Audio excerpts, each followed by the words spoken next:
British engineer stood beside a half-buried mound in the desert of Sind in the 19th century and gave an order that would erase a piece of human history. He needed ballast for a new railway line, stone to pack beneath the tracks, and here, conveniently, was a mound full of ancient bricks, already cut, already sitting in neat rows just beneath the sand. So his workers loaded them onto carts, hauled them to the rail line, and crushed them under the weight of steam trains. Thousands of bricks from a city that was already thousands of years old. No one stopped to ask why the bricks were all the exact same size. No one noticed the strange symbols carved into the broken seals scattered among them. For decades, nobody knew what had just been destroyed. It would take until 1922 for anyone to understand. That year, an archaeologist named Rakaldas Banerjee climbed a different mound a few hundred kilometers away, chasing rumors of a Buddhist ruin. What he found instead had nothing to do with Buddhism at all. Beneath his feet were streets, straight streets, laid out in careful grids, running north to south with almost mechanical precision. Brick houses, private bathrooms, and underneath the road itself, a covered channel, engineered specifically to carry human waste out of the city. He had just uncovered a sewer system, one that was already more than 4,000 years old. The local name for the site was Mohenjo-Daro. Translated, it means the Mound of the Dead. And that name was the only thing anyone remembered about it. No legends, no stories passed down through generations, no memory at all of the people who had built it. An entire civilization, one that had once covered more territory than ancient Egypt and Mesopotamia combined, had vanished so completely that the world forgot it had ever existed. Here is what should trouble you about that. In the century since, archaeologists have uncovered more than 1,000 cities and towns belonging to this same civilization. Cities with underground drainage more advanced than anything Europe would build for another 4,000 years. A trading network stretching from the Arabian Sea to the heart of Mesopotamia. A system of weights so precise and so consistent that a merchant in one city could trust a measurement made hundreds of kilometers away. And after 100 years of digging, we still cannot read a single word they wrote. We do not know what they called themselves. We do not know who ruled them, or if anyone ruled them at all. We do not know their gods, their kings, or the names of their children. And there is one more detail that makes this story stranger still.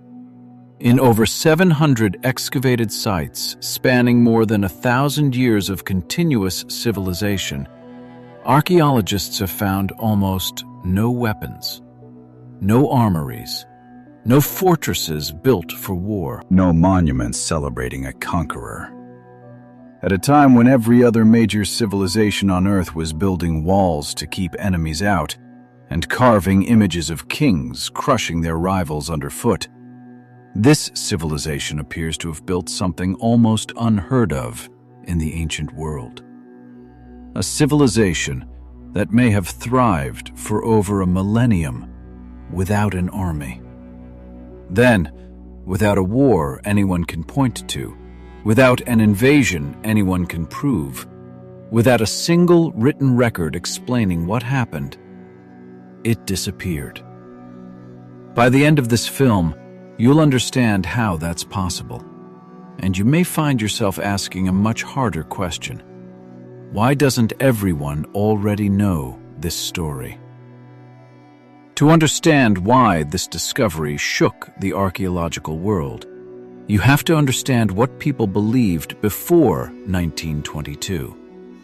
At the start of the 20th century, Most Western historians placed the beginning of Indian civilization around 600 BC, nearly 2,000 years after the pyramids of Giza were built. Egypt had its monuments.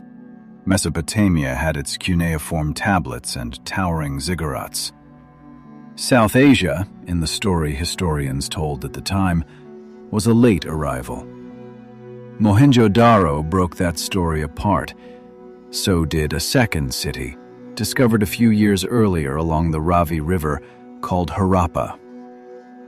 Radiocarbon dating would eventually place both cities at the height of their power between roughly 2600 and 1900 BC, making them direct contemporaries of the pyramid builders of Egypt and the earliest kings of Sumer. But the deeper archaeologists dug, the stranger the story became. This wasn't two isolated cities sitting alone in the desert. It was a network. Over the following decades, researchers would identify more than 1,000 settlements scattered across what is now Pakistan and northwest India, from the foothills of the Himalayas down to the shores of the Arabian Sea. At its peak, this civilization may have covered more than 800,000 square kilometers. For comparison, that's larger than the combined territory of ancient Egypt and Mesopotamia, the two civilizations most people think of as the giants of the Bronze Age. And somehow, this vast, sprawling network operated with a level of coordination that still leaves researchers searching for answers. Because here is the part that doesn't add up. Every great civilization we know of built that kind of coordination through power. A pharaoh, an emperor, a god-king whose word became law across an empire. So who was giving the orders here? The deeper into this story you go, the less certain that answer becomes. Step into the city of Mohenjo-Daro at its height, around 2500 BC, and the first thing you'd notice is how deliberate everything feels. The main street stretches wide enough for carts to pass one another, running almost perfectly along a north-south line. The city splits into two distinct zones. A raised, elevated area to the west that archaeologists call the Citadel, and a sprawling lower town to the east, where most of the population actually lived and worked. Every house is built from kiln-fired bricks, cut to the exact same ratio, 4 to 2 to 1. On its own, that might seem like a minor detail, but that exact ratio shows up in cities hundreds of kilometers apart, built by people who, as far as we know, never had a single emperor to enforce it. Step inside one of these homes, and the surprises keep coming. Many have their own private wells, bathing platforms built into the floor, and beneath the ground, a covered drain carrying wastewater away from the house and into a citywide sewage network, complete with manholes for cleaning and soak pits to catch solid waste before it could clog the system. This wasn't a luxury reserved for the wealthy few. Ordinary residential streets throughout these cities show the same infrastructure, house after house. To put that in perspective, many major European cities wouldn't have organized public sanitation until the 19th century AD. These people were doing it roughly 4,000 years earlier. But the most extraordinary structure in the entire city sits at the heart of the citadel. A rectangular pool sunk into the earth, its bricks fitted together with such precision and sealed with natural bitumen that the basin remains watertight to this day. Steps descend into the water from both ends. Colonnaded walkways surround it. Small chambers line the edges. Archaeologists call it the Great Bath, and they still don't fully know what it was for. No inscriptions describe the ceremonies that took place here. No later civilization remembered them. All we have is the engineering itself, and the engineering tells us something important. Whoever built this valued water and cleanliness on a scale that required enormous collective planning and skilled labor to achieve. They built it before Egypt had anything comparable. They built it before Mesopotamia had anything comparable. And then the trail leads somewhere even more surprising. More than 1,500 kilometers to the west, in the ruins of the Sumerian city of Ur, archaeologists uncovered something that shouldn't have been there. Seals, carved with the same unmistakable animal imagery found on Indus artifacts. Beads of carnelian stone crafted with a heat treatment technique unique to Indus artisans. Ancient Sumerian tablets mention a distant trading partner they called Meluha. Most historians now believe that name refers to the Indus Valley itself. So, somehow, without modern roads, without a unified empire stretching between them, merchants from the Indus cities were reaching Mesopotamia. And to make that trade work, they needed something every trading network depends on: trust. A shared system everyone could rely on. That's exactly what archaeologists found. Small cubical stones carved with mathematical precision, following a strict binary sequence: 1, 2, 4, 8, 16. The same system, the exact same system, discovered in cities hundreds of kilometers apart. A trader in one city could hand over a weight and know, without question, that it meant exactly what it meant 1,000 kilometers away. That kind of consistency doesn't happen by accident. In every other ancient civilization, it happens because someone enforces it. A king, a bureaucracy, tax collectors with the power to punish those who cheat the system. So archaeologists started looking for the palace, the throne room, the tomb of the ruler who held this empire together. They're still looking. After a century of excavation, no Indus palace has ever been found.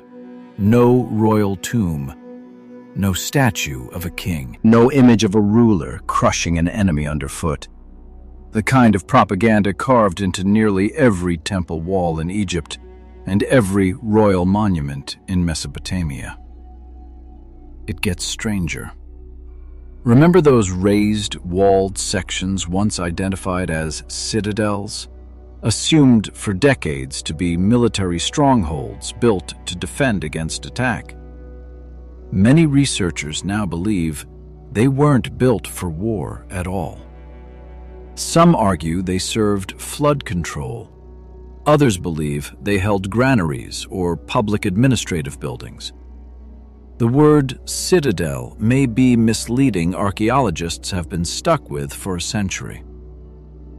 And then there's the detail that makes this civilization almost unrecognizable compared to its neighbors: weapons. In Egypt, temple walls are covered in pharaohs smiting their enemies. In Mesopotamia, city-states fought each other constantly, leaving behind fortified walls, siege ramps, and written boasts of conquest. In Bronze Age Europe, warrior graves are packed with swords, spears, and armor, buried alongside the men who once carried them. In the Indus cities, this evidence is almost entirely absent. A handful of copper and bronze blades have turned up, but they look more suited to hunting or craft work than combat. There are no battle scenes carved into Indus seals, no mass graves suggesting large-scale violence, no city walls clearly designed to repel an army. Now, researchers are careful here, and you should be too. Absence of evidence isn't automatically evidence of a peaceful utopia. Wooden weapons would have rotted away entirely. Conflict doesn't always leave a trace in the ground. But even accounting for that caution, the contrast between the Indus world and every other Bronze Age civilization on Earth is difficult to ignore. A civilization spanning close to 1 million square kilometers, sustained for over 1,000 years, with almost no trace of the machinery, armies, fortresses, warrior kings that held every other ancient civilization together.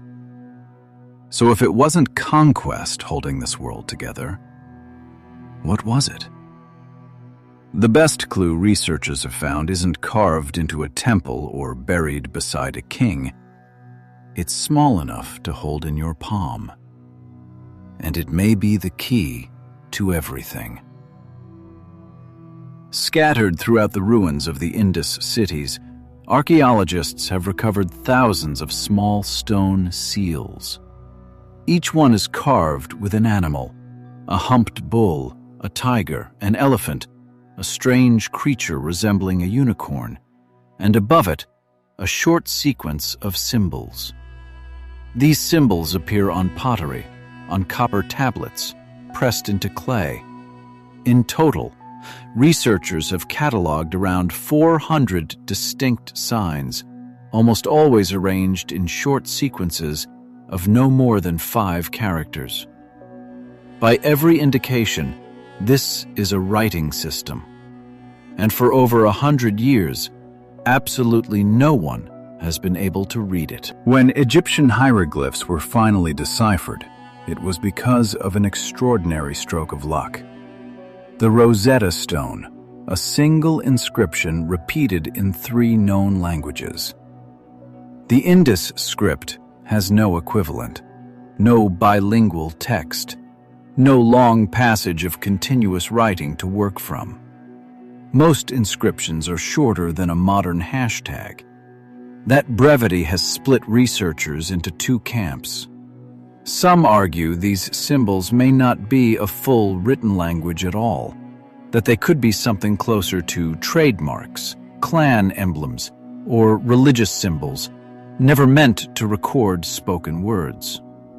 Others point to statistical patterns hidden inside the symbol sequences, patterns of repetition and structure that closely resemble how genuine written languages behave. Patterns that are unlikely to appear in a random set of decorative marks. Teams of linguists, archaeologists, and even computer scientists using artificial intelligence have thrown everything they have at this puzzle. Some believe they see connections to early Dravidian languages, still spoken across southern India today. Others argue for a language family lost entirely, with no living descendants at all. The debate has never been resolved, and it might not be resolved, not until someone finds the one thing this civilization has never given us: a long text, a bilingual inscription, something that finally lets these 400 symbols speak. Until then, we can walk their streets, we can bathe in their sacred pool, we can weigh goods on their scales, but we cannot hear a single word they ever said. So who were they, if we can't even ask them directly? The details are scattered across dozens of sites, and pieced together, they start to sound less like a mystery and more like a memory. At Chanhudaro, beadmakers heat-treated raw carnelian stone and drilled it with a precision so exact that modern Indian artisans, attempting to recreate the technique today, still struggle to match it. At Harappa and Mohenjo-Daro, potters threw vessels on the wheel and decorated them with plants, animals, and geometric patterns that feel, even now, unmistakably deliberate. The work of people with an eye for beauty, not just utility. Then there are the toys. Small clay carts with wheels that genuinely turn. Whistles shaped like birds. Animal figurines with heads that move. It's an easy detail to skip past, but it shouldn't be. Somewhere on a brick street in Mohenjo-Daro, 4,500 years ago, a child once dragged one of those little carts across the ground, exactly the way a child might today. That detail closes a gap that dates and diagrams never can. Figurines of women, layered in jewelry and elaborate headdresses, have led some researchers to suspect a form of mother goddess worship. Though without a way to read Indus texts, this remains informed speculation rather than certainty. But one artifact needs no interpretation to move you. In 1926, excavators at Mohenjo-Daro uncovered a small bronze statue, barely 10 centimeters tall, cast using the lost wax technique. A young woman stands with one hand on her hip, bangles stacked along her arm, her posture relaxed and unmistakably confident. Archaeologists call her the dancing girl. She is one of the oldest known bronze sculptures in South Asia, and she is, quite possibly, the single most human object this entire civilization left behind. Look at her long enough, and 4,500 years stop feeling like history. They start feeling like distance you could almost close. Further south, at the port city of Lothal, excavators uncovered what may be the earliest known dockyard on Earth. A massive brick basin engineered to let ships load and unload cargo regardless of the tides. If that identification holds, it means this civilization wasn't just building sewers and baths. It was building ships, managing trade routes across open water, and moving goods across the Arabian Sea centuries before most of the ancient world had attempted anything similar. These weren't primitive people scraping by on the edge of history. They were engineers, artisans, sailors, parents. People who built cities more organized in some respects than cities built thousands of years afterward. Which makes what happened next even harder to explain. Sometime after 1900 BC, the great cities of the Indus world began to change, and not in a good way. The precise brick grids gave way to smaller, more chaotic construction. The Great Bath fell into disrepair. Trade goods from Mesopotamia, once common in the archaeological layers, become rarer, then vanish entirely. The seals, once found by the hundreds, become harder and harder to find. By around 1300 BC, the last traces of this once massive urban civilization disappear from the record completely. For most of the 20th century, historians thought they had the answer: invasion. Later Sanskrit texts describe waves of Indo-Aryan people entering the region from the northwest. It made for a dramatic story: an old civilization overrun, its cities burned, its people slaughtered or driven into exile by a new and more powerful force. Historians even pointed to physical evidence to support it. Skeletons found scattered across the streets of Mohenjo-Daro during its final period, seemingly abandoned where they fell. For decades, this was treated as the answer. Then, researchers actually re-examined the bones. The skeletons, it turned out, belonged to different time periods entirely. Not a single violent event. None showed weapon wounds. There was no mass grave, no burned layer consistent with a citywide massacre. Most archaeologists today agree these remains reflect a slow, uneven abandonment, not a single night of catastrophe. The invasion theory, the one that had shaped textbooks for generations, quietly fell apart. So, if it wasn't war, the real answer had to be something else entirely. And when researchers finally found it, it wasn't hiding in a battlefield. It was hiding in the rivers. The Indus civilization depended on two major water systems, the Indus River itself and a second river, now completely dried up, that many geologists identify with the ancient Sarasvati, described in later Sanskrit texts, corresponding to what is today the buried invisible channel of the Ghaggar-Hakra riverbed. Satellite imaging has traced its ghostly outline beneath the modern desert. Hundreds of Indus settlements once clustered along its banks. Around 2200 to 2000 BC, something changed across an enormous stretch of the ancient world. Ice cores, cave deposits, and sediment layers from across South Asia all point to the same event: a significant weakening of the monsoon rains that fed these rivers. This wasn't isolated to the Indus region. This exact same climate shift has been linked to the collapse of the Akkadian Empire in Mesopotamia and to serious disruptions in Old Kingdom Egypt around a remarkably similar window of time.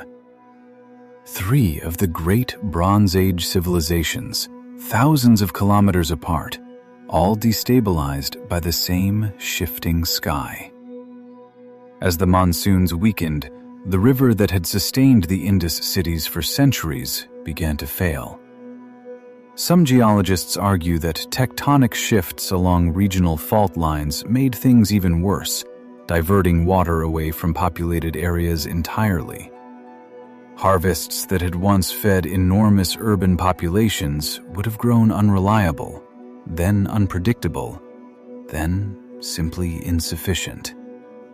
Wells that once filled sacred baths and private bathrooms may have slowly, quietly run dry.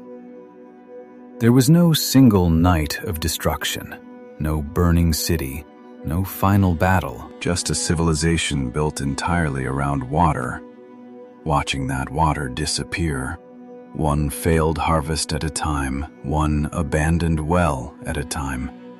One family walking east toward the Ganges plain or south into Gujarat, leaving their brick houses behind for good. The greatest cities of the Bronze Age didn't fall. They faded, decade by decade, drought by drought, until the streets that once echoed with children dragging clay carts fell silent for the last time. And this is the part of the story that should stay with you long after the film ends. The Indus Valley Civilization wasn't conquered by a rival empire. It wasn't erased in a single catastrophic war, the way so many ancient stories end. It appears to have been undone by something far quieter and far more universal: a shifting climate and a civilization's total dependence on rivers it could never fully control. There's something almost unbearably human in that. A society that engineered covered sewers beneath their streets and sacred pools above them may ultimately have been humbled by the one force even their finest engineering couldn't hold back. But here's what makes this different from a story of extinction. The people never actually disappeared. Genetic studies of modern South Asian populations show clear, direct ancestry tracing back to the Indus Valley. Many researchers believe fragments of their culture, certain religious practices, artistic motifs, even principles of urban planning, quietly survived, absorbed into the civilizations that rose across the subcontinent long after the great cities fell silent. The people endured. What was truly lost was the memory, their name for themselves, The stories they told about their gods, their floods, their triumphs, their fears. The meaning locked inside 400 symbols that once meant everything to millions of people, and today mean nothing to anyone alive. Today, only a fraction of known Indus sites have ever been fully excavated. Countless locations remain buried beneath modern towns and farmland across Pakistan and India, untouched. Some researchers believe entire cities, on the scale of Mohenjo-Daro itself, are still waiting underground, completely undiscovered. And the script, those 400 silent symbols, remains one of the last great undeciphered writing systems anywhere in the ancient world, in the same rare company as the Linear A script of Bronze Age Crete. Which means the ending of this story hasn't actually been written yet. Somewhere in an unexcavated mound, or in an archive of seals no one has cross-referenced closely enough, the key to reading their language may already be sitting in the ground, waiting. There's a reason this civilization deserves to stand beside Egypt, Mesopotamia, and Bronze Age China in the story we tell about the ancient world, instead of being reduced to a footnote most people have never heard. It proves that greatness didn't always require conquest, that a civilization could build cities more sanitary than many built thousands of years later, trade across 1,000 kilometers of ocean and desert, and hold together a territory larger than most modern nations, and do it, as far as the evidence shows, without the armies and the kings that defined nearly everyone around them. And it leaves behind a warning, too. A reminder that even the most advanced society in the world remains, in the end, dependent on forces far larger than itself. On rivers, on rainfall, on a sky that owes no civilization anything. The people of the Indus left behind their bricks, their bath, their bronze dancer with her hand on her hip, their carefully weighted stones, and their silent seals. What they didn't leave behind was an explanation. No final king's lament, no last testament. Just streets slowly filling with sand, and a language that has waited patiently for 5,000 years for someone to finally understand what it was trying to say. Their cities have fallen, their rivers have vanished, their voices have gone quiet, but the questions they left behind are still here, and they're a reminder of something worth sitting with. Human history is far older, far stranger, and far more unfinished than most of us were ever taught to believe.